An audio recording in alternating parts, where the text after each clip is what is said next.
ফাতিমার অভয়ারণ্যে লঙ্ঘন করে ৫টি ড্রোন জব্দ করা হয়েছে। জিএনআর অভয়ারণ্যের আকাশসীমায় ১৬টি ড্রোন উড্ডয়ন শনাক্ত করেছে, যা নিষিদ্ধ ছিল। ন্যাশনাল রিপাবলিকান গার্ড জিএনআর ফাতিমার অভয়ারণ্যে আন্তর্জাতিক তীর্থস্থানের নিরাপত্তা অভিযানের সুযোগের মধ্যে লঙ্ঘন করে ৫টি ড্রোন শনাক্ত করেছে, এটি আজ ঘোষণা করা হয়েছে।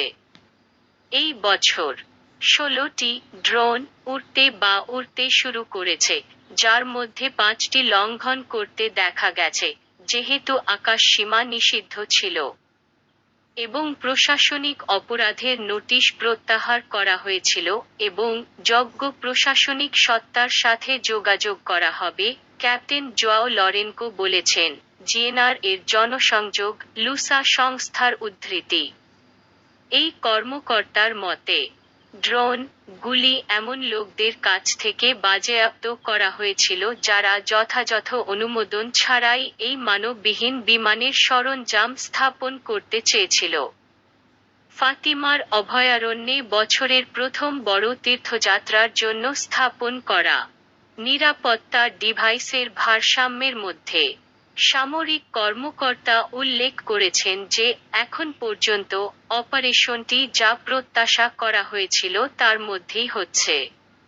জিএনআর উল্লেখ করেছে যে শুক্রবার এখানে প্রচুর লোকের প্রবাহ ছিল, যার আনুমানিক উপস্থিতি ছিল ২২০,০০০ জন। অপরাধের পরিপ্রেক্ষিতে ক্যাপ্টেন চুরির রেকর্ডের অভাব তুলে ধরেন। এই প্রকৃতির একটি ঘটনা এত উল্লেখযোগ্য সংখ্যক লোককে কেন্দ্র করে।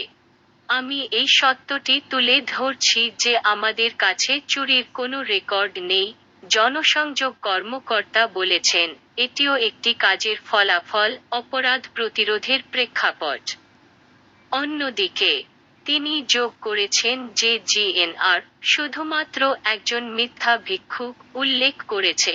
গত বছর মে তীর্থযাত্রায় ১৪ ছিল অপরাধ প্রতিরোধের প্রতিশ্রুতি পুনর্ব্যক্ত করে, এই অভিযানের অন্যতম প্রধান উদ্দেশ্য, যার মধ্যে গ্যারান্টি অন্তর্ভুক্ত রয়েছে নিরাপত্তা এবং ট্রাফিক প্রবাহ। শুক্রবার রাতে উদযাপনের পরে ট্রাফিকের মধ্যে যে বিভ্রান্তি তৈরি হয়েছিল সে সম্পর্কে জিজ্ঞাসা করা হলে, যেমন লুসার উল্লেখ করা হয়েছে, ক্যাপ্টেন জোয়াও লোরেনো ব্যাখ্যা করেছিলেন যে ফাতিমা কয়েক দিন ধরে হাজার হাজার তীর্থযাত্রীর আগমন রেকর্ড করেছিলেন এবং এটি ১ ঘন্টার মধ্যে এবং একটি অর্ধেক অনুষ্ঠানের পরে লোকেরা শহর ছেড়ে চলে যেতে চায়।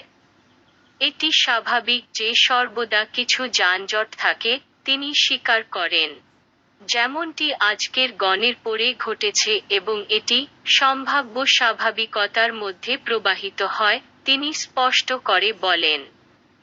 শুক্রবার একটি সংঘর্ষ হয়েছিল যা বিব্রত তৈরি করেছিল। রাস্তার দৃষ্টিকোণ থেকে ১২ এবং ১৩ মে ফাতিমার অভয়ারণ্যে হাজার হাজার লোক উদযাপনে অংশ নিয়েছিল। মন্দিরটি নির্দেশ করে যে আজ প্রায় ২০০,০০০ লোক চূড়ান্ত গণসে অংশ নিয়েছিল। বার্ষিকী আন্তর্জাতিক তীর্থযাত্রার সভাপতিত্ব করেন Vatican secretary of state, cardinal Pietro প্যারোলিন।